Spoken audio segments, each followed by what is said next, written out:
mga nagawang satin rose bouquet. Kasi malapit na yung Valentine's Day at syempre, gagawa na naman tayo ng mga satin roses na bouquet para ating ibenta.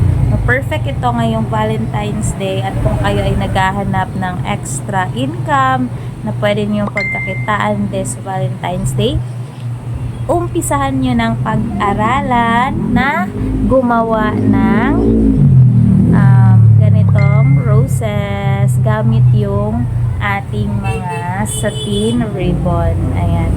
So, meron na akong mga nagawa dito. So, ito yung iba na nagupit ko na.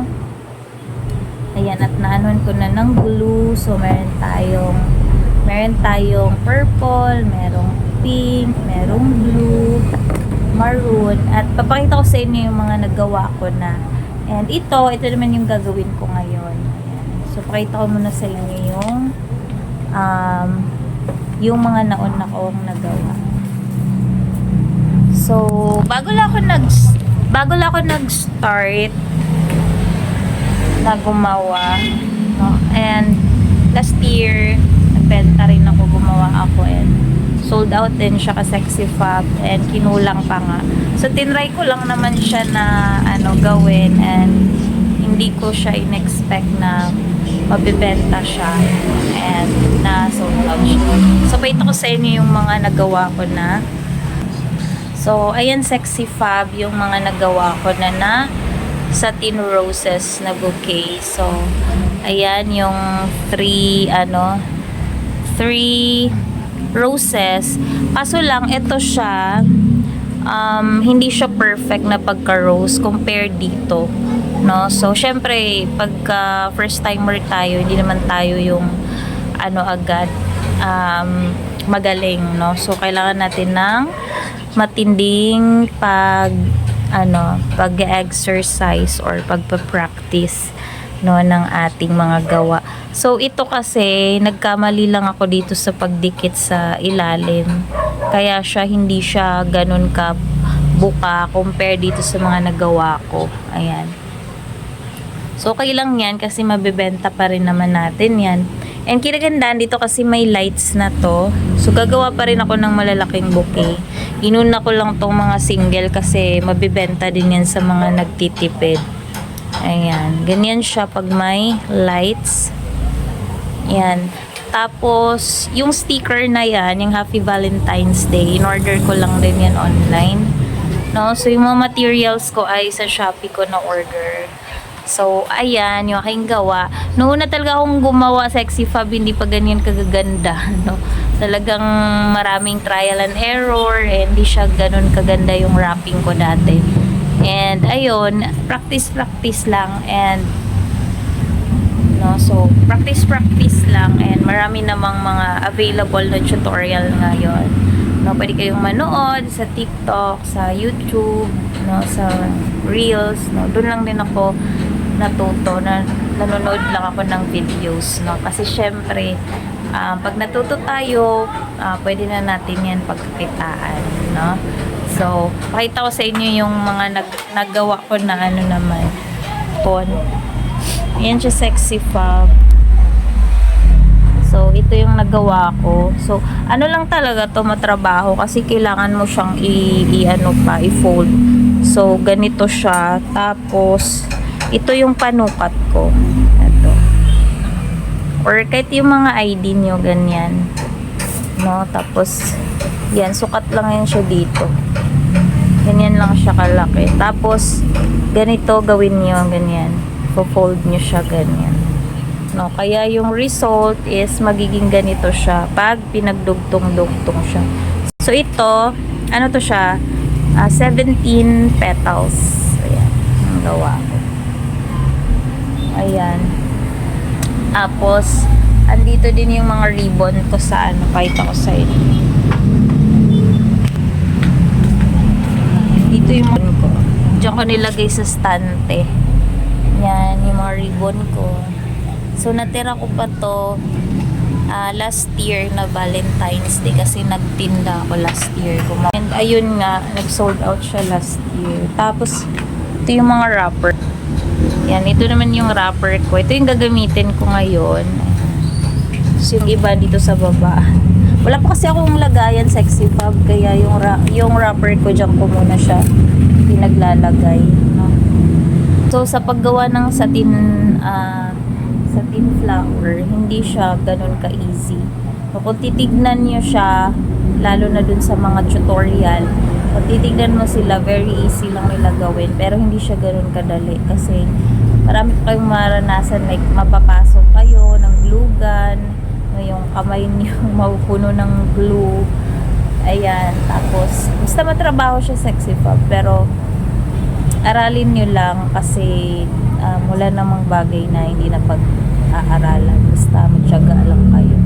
Yan, basta ang sabi ko, kikita talaga kayo dito kung matututo kayo kasi mabenta talaga to pag may mga occasion. And dapat ano lang kayo, yung creative doon sa mga designs, and ayun, marami naman kayong magagayahan na design, no? So yun, pero mas maganda din yung mag-iisip tayo ng sarili nating design, no? And color color matching, or mimix mo yung mga color ng ribbon, and then yung wrapper mo. So yung mga materials ko, na-order ko siya lahat sa Shopee. So halos lahat nandiyan naman sa Shopee or sa TikTok or Lazada. Basta ako sa Shopee ako na-order. And ito yung unahin kong gagawin ngayon. So bali pang na to, pang 2 days ko na gawa. So kapon ako nag-start. And itong maroon na satin yung gagawin ko. Gagawa ko ng single na satin bouquet. Yan. So nakakat na ako dito. Bali isang wrapper to. Isang wrapper lang to siya. And bali hinati ko siya. So yung 1/2, ito yung kalalabasan. Parang 4 na square.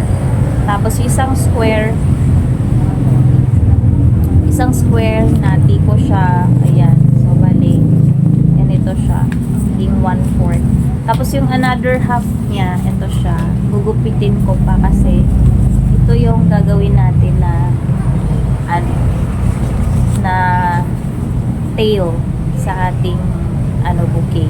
Parang gagawin natin siya kanyang paa. So gugupitin na natin. So dapat lang pantay-pantay yung nyo dito. Yung pagkagupit.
Fab. Ang cute-cute niya. Yan. Pwede niyo to mabenta up to 150. Ayan. Basta, syempre, hindi ka naman pwede mag-price kung hindi mo gagandahan. Diba? Syempre, kung gagandahan mo, magagalihan mo rin siya na maganda. So, ayan siya. So, malinis yung pagkagawa na. Iyan mo na yung sa likod kasi likod lang. Yan natin ang plate. Yan lang.